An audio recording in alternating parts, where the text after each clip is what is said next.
Hello, today's Bible in a year, and today's day 10. I'm going to read for part A, Genesis 26 and 27, and then for the second part, Genesis 28, sorry about that, and Matthew 10 and Psalm 10.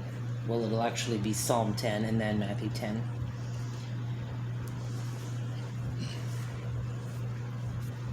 Sorry if you can hear the fan in the background. It's just really hot. Excuse me. Genesis 26. A famine occurred in the land, a different one from the first famine which occurred in the time of Abraham. So Isaac went to Gerar, to Abimelech, king of the Philistines. The Lord then appeared to him and said, "Do not go down to Egypt, settle in the land that I shall designate to you. If you establish yourself as an immigrant in this land, I will be with you and bless you. For to you and your descendants I am going to give this whole country, and so fulfill the oath which I made to your father Abraham. I will make your descendants as numerous as the stars in the sky, and I will give your descendants this whole country, so that all the nations of the earth will invoke blessings on one another through your descendants, just because Abraham heeded my instructions and kept my charge, my commands, statutes, and laws." So Isaac settled at Gerar.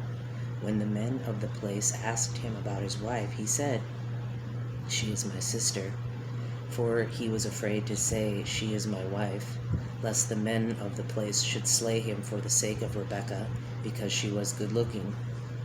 When he had been there a long time, Abimelech, king of the Philistines, looked out of his window and saw Isaac fondling his wife Rebekah.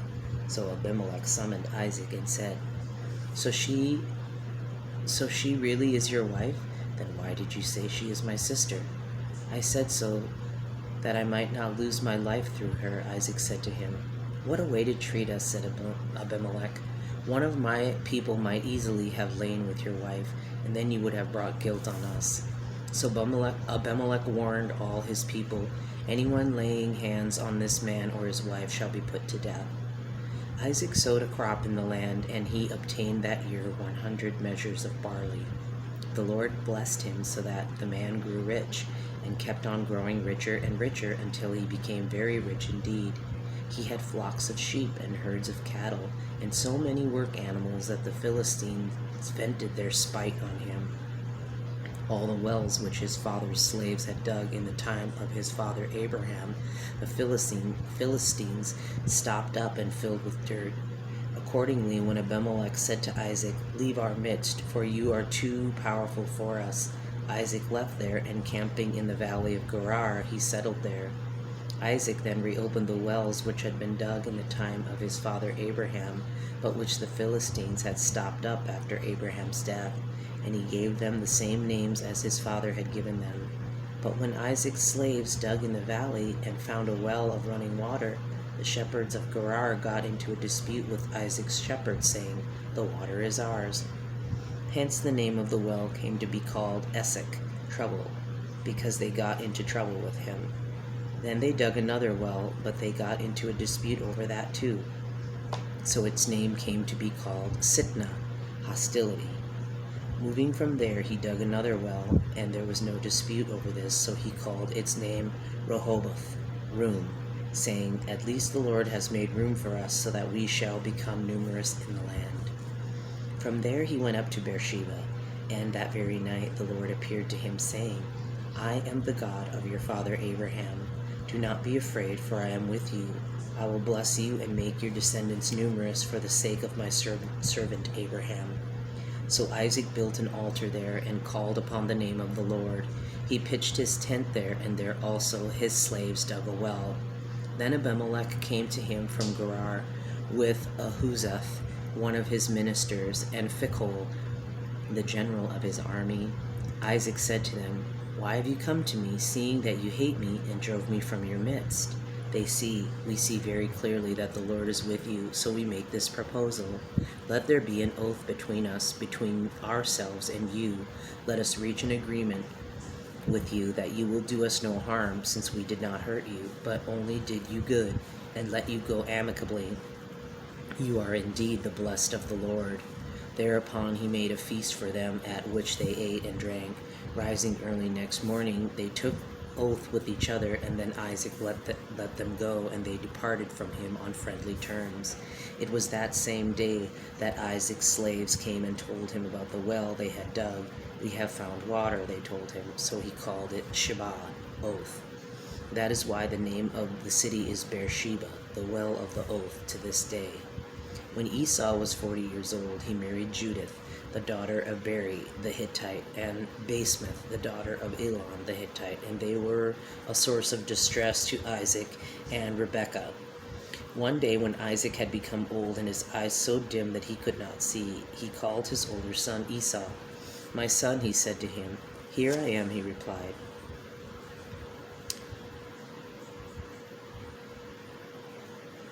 "Here I am, an old man, not knowing what day I may die. Get your weapons, then your quiver and bow, and go out to the fields and hunt some game for me.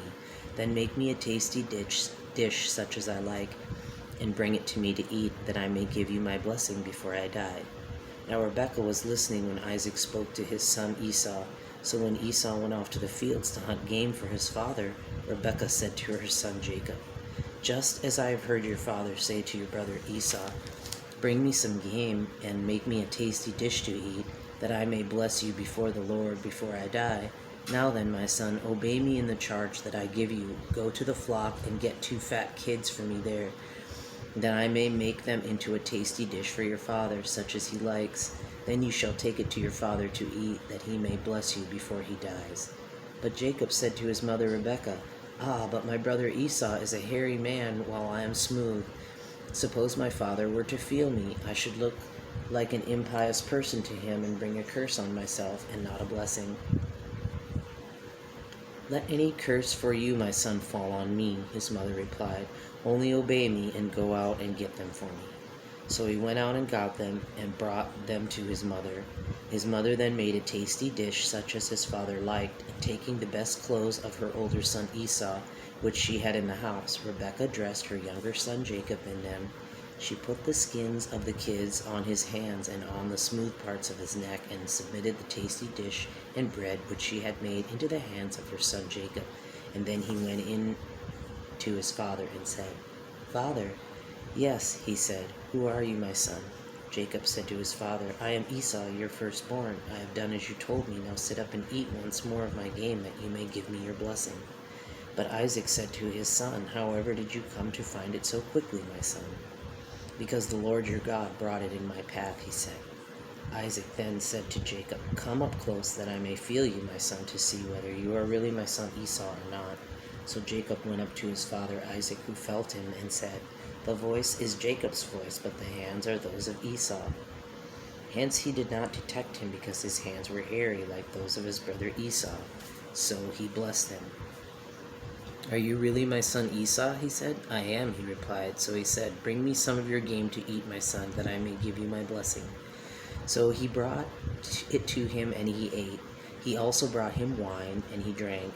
Then his father Isaac said to him, "Come here and kiss me, my son." So he went up and kissed him, and when he smelled his clothes, he blessed him, saying, "Ah, my son's smell is like that of a field that the Lord has blessed. May God give you of the heavens' dew, of the earth's fatness, with plenty of grain and wine. Nations shall serve you, and peoples bow down to you. Be masters of your brothers, and let your mother's sons bow down to you. Cursed be they who curse you, and blessed be they who bless you." No sooner had Isaac finished blessing Jacob. Indeed, Jacob had just left the presence of his father Isaac when his brother Esau came in from his hunt. He too made a tasty dish and brought it to his father. "Let my father sit up," he said to his father, "and eat some of his son's game, that you may give me your blessing." "Who are you?" his father Isaac said to him. "I am your son," he said, "your firstborn Esau." Thereupon Isaac was very greatly agitated, and said, "Who was it then who got some game and brought it to me? I ate heartily of it before you came, and blessed him, so that he is indeed blessed." On hearing his father's words, Esau cried loud and bitterly, and said to his father, "Bless me also, my father." But he said, "Your brother came under false colors and stole your blessing. It is because he is named Jacob that he has twice now got the better of me, he said. He stole my birthright, and now he has stolen my blessing. Have you not kept a blessing for me, he added. But Isaac in reply said to Esau, Since I have made him master over you, and I have made all his brothers his slaves, and have provided grain and wine for his sustenance, what then is there that I can do for you, my son? Esau said to his father, Have you only one blessing, my father? Bless me too, my father. Whereupon Esau lifted up his voice in weeping, so his father complied to him and said, Away from the fat of the earth shall your dwelling be, away from the dew of the heavens on high. By your sword shall you live, and your brother you shall serve. But when you become restive, you shall break his yoke off your neck. So Esau had a grudge against Jacob because of the blessing which his father had bestowed upon him. It will soon be time to mourn for my father, Esau said to himself, and then I will slay my brother Jacob. But Rebekah was informed of the designs of her older son Esau, so she went for her younger son Jacob and said to him, Here is your brother Esau threatening to take revenge on you by murdering you. Now, my son, listen to me. Flee at once to my brother Laban at Haran, and stay a while with him until your brother's anger subsides, until your brother's wrath against you relents, and he forgets what you have done to him. Then I will send and fetch you from there. Why should I be bereft of both of you on the same day? So Rebekah said to Isaac, I am tired to death of the Hittite woman. If Jacob marries a Hittite woman like these, one of the natives of the land, what good will life be to me? That is the end of chapter 27, and that ends part 1. Thank you for listening.